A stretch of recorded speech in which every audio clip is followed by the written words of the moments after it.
Halo Sobat Football Lovers, kembali lagi di channel Bal News 2. Nah, kali ini di channel ini kami membahas berita seputar olahraga sepak bola. Dari mulai berita timnas Indonesia, informasi Liga Indonesia, informasi Liga seputar internasional. Bagi kalian yang belum subscribe channel ini, bisa langsung di subscribe dan nyalakan loncengnya agar kalian tidak ketinggalan video terbaru dari kami. Baiklah, langsung saja kita masuk ke video pembahasannya. Angka klasmen sementara, skuad Garuda terharu sapa supporter. Komentator dibuat heboh dengan wasit Marcelino jadi pahlawan kemenangan. Kekurangan STY yang hebohkan publik tanah air. Van Nistelrooy didukung Tanggani timnas Indonesia. Erick Thohir beri bocoran evaluasi usai lawan Arab Saudi. Post like di bawah, lanjut simak informasi selengkapnya sebagai berikut.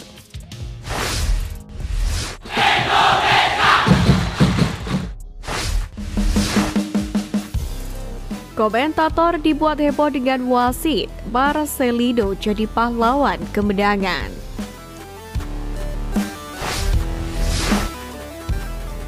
Perjuangan hebat berhasil ditunjukkan para punggawa Garuda kala menggulung Arab Saudi di Stadion Gelora Bung Karno. Seperti biasa, STY menerapkan formasi 3-4-3, yakni dengan membuat kejutan seperti masuknya Marcelino sebagai starter. Sejak peluit pertama dibunyikan, skuad Garuda langsung inisiatif menyerang lewat sisi sayap kanan. Terbukti Marcelino langsung mendapatkan peluang emas meski masih mengenai tiang gawang. Tak berhenti di situ saja, Ragnar Oratmangun hingga Rafael Struijk pun juga mendapatkan kesempatan di depan gawang. Namun puncaknya ketika Marcelino mencetak gol cantik yang akhirnya membuat komentator histeris. Oratmangun against Sultan Bakri. Ragnar pulls it back to the edge of the penalty area. Marcelino! Menariknya, sebelum gol itu terjadi, drama sempat tersaji ketika wasit memberikan kartu kuning kepada Justin Hafner. Padahal preman tersebut berhasil menghalau bola. Skor 1-0 pun bertahan hingga babak pertama usai. Pada babak kedua, drama makin memanas ketika Arab Saudi terus menggempur pertahanan timnas Indonesia. Hal itu tak terlepas dari gol kedua yang dicetak Marcelino. Namun, pertahanan kokoh Jesus dan kawan-kawan pada laga kali ini pun patut diacungi jempol. Terlebih puncak drama tersaji ketika Arab Saudi kembali guling-guling di depan kotak penalti hingga membuat komentator heran. Puncaknya pun terjadi ketika Hafner mendapatkan kartu merah. Padahal sebelum terjadi drama tersebut, harusnya Ivar Jenner mendapatkan pelanggaran. Apakah Justin dapat kartu kuning? Justin! Meski sempat terprovokasi, skuad Garuda pun mampu mempertahankan keunggulan hingga membuat seluruh supporter di GBK menggema bahagia.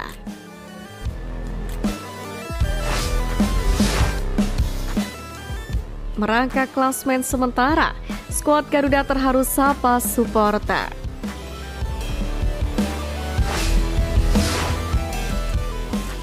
Kemenangan atas Arab Saudi membuat timnas Indonesia sementara berada di posisi 3 klasmen sementara.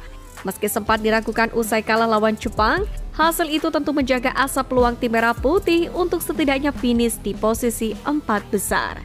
Perjuangan ekstra skuad Asuhan Sintayong pun mendapatkan sambutan haru dari seluruh supporter yang memadati GBK. Jesus memimpin para punggawa Garuda untuk melakukan ritual hingga memotivasi supporter yang tak kenal lelah mendukung tim merah putih. Sementara itu bagi Sintayong, kemenangan ini berhasil membungkam para pengkritik yang sempat menggemakan tagar STY out. Terlebih pandit nasional hingga media rival sempat meragukan kapasitas taktik dari Sintayong.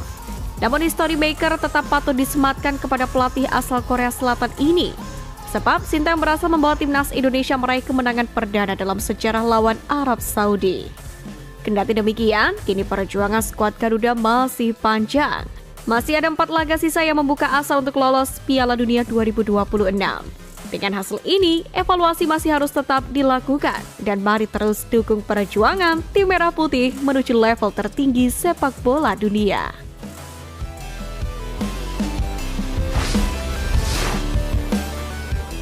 Kekurangan STY yang hebohkan publik tanah air.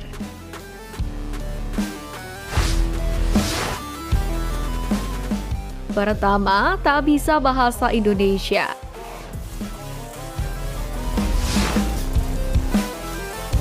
Kekurangan utama Sinteyong sebagai pelatih timnas Indonesia adalah tidak bisa berbahasa Indonesia, meski saat ini banyak pemain di skuad Garuda yang bisa berbahasa Inggris.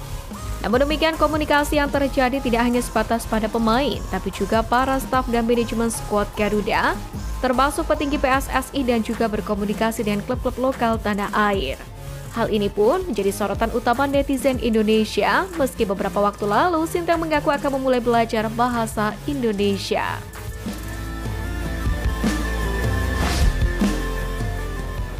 Kedua, hanya punya satu jurus. Gaya permain timnas Indonesia di bawah Sinteyong cenderung monoton, bahkan saat menghadapi tim-tim lemah seperti Malaysia, Singapura, Bangladesh, hingga Brunei. Dengan komposisi skuad yang mumpuni seperti saat ini, skuad Garuda seharusnya bisa mengimbangi Jepang hingga terhindar dari kebobolan lebih dari sekali. Entah apa yang ingin dicapai Sinteyong dengan taktik andalanya. Namun harapan untuk melihat timnas Indonesia bermain dengan kreativitas pun sejauh ini nihil.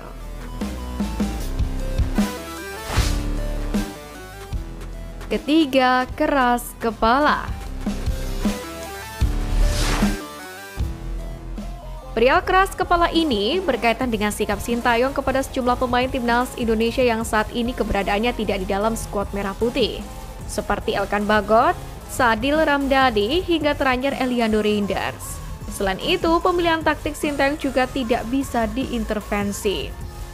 Di sisi lain, dalam beberapa laga terakhir, taktik yang diterapkan Sinteyong justru berbuah 2 kali kekalahan beruntun, yakni melawan Cina dan juga Jepang.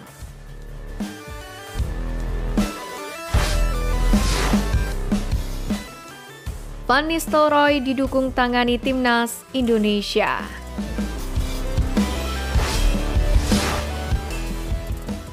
Belakangan ini masa depan Sinteyong banyak diperbincangkan usai timnas Indonesia menelan kekalahan telak dari Jepang di kualifikasi Piala Dunia 2026 kemarin.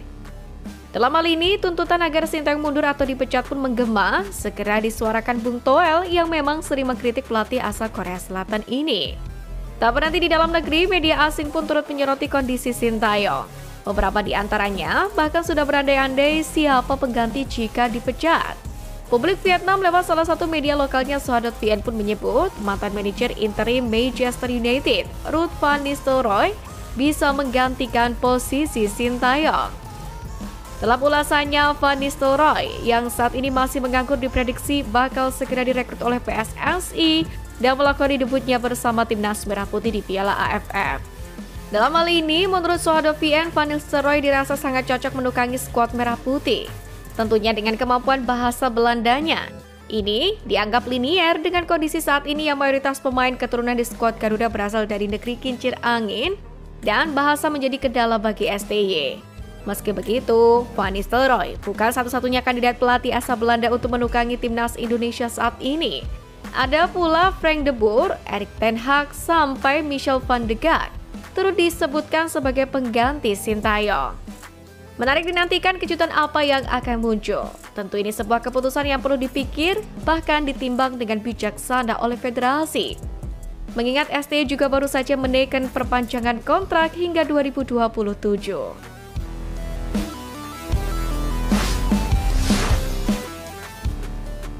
Erick Thohir beri bocoran evaluasi usai lawan Arab Saudi.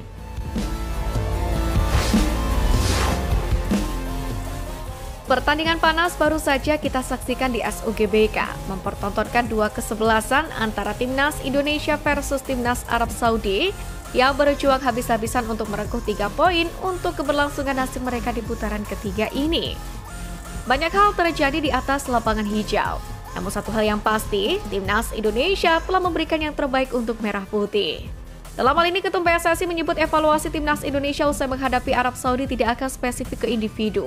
Dia mengatakan evaluasi timnas Indonesia akan dilakukan secara menyeluruh.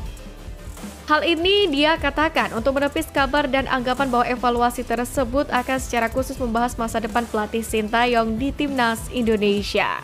Erik sendiri menjelaskan evaluasi akan dilakukan untuk semua program timnas Indonesia yang saat ini sedang berjuang untuk lolos ke Piala Dunia 2026. Terlepas dari hasil pertandingan malam ini, Erik pun meminta pemain dan pelatih timnas Indonesia untuk tidak menyerah. Menurutnya, semangat untuk tampil habis-habisan diperlukan untuk menjaga asa melaju ke Piala Dunia 2026. Lebih dari itu, PSSI menurut Erik ingin timnas Indonesia mengumpulkan setidaknya 9 poin yang diperkirakan cukup untuk membuat timnas Indonesia di peringkat keempat klasemen grup C.